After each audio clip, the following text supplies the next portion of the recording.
Yeah, a great deal. And at the end of the day, if they don't have the budget to support, bigger backup drives or, replicated servers, they're not going to spend the money. And so we found ourselves often in a situation where we might have only had, say, 2-3 weeks retention. It's a small client, a lot of data. You just can't fit hourly incrementals because it would just grow in size.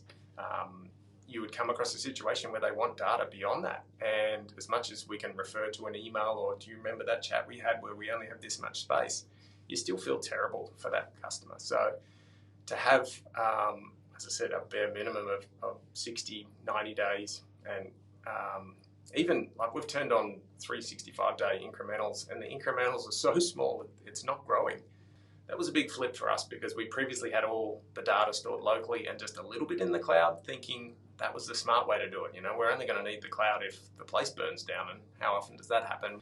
We don't have that problem anymore because we've sort of taken the problem away from the client. We've got it all in the cloud, encrypted locally, encrypted in the cloud. N-able manages all of that infrastructure for us, so that's really comforting to know it's all there. A very surprising positive inclusion in this solution in that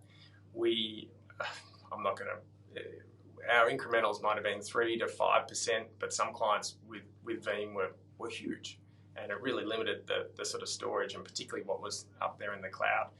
I think with our N-able backup, we have 80, 90 terabytes available to us.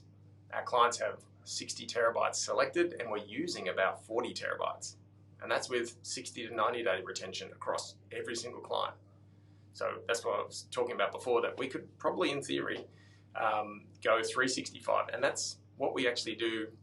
We've configured a policy to say don't run backups between 1 a.m. and 5 a.m. when Windows updates take place. But outside of that, every client is hourly or half an hourly because the incrementals are so small, so quick. And that's just a standard we have across our clients. We don't sort of give them an option. It's like we want plenty of data there and recovery points for you. And yeah, it just works. It works so well.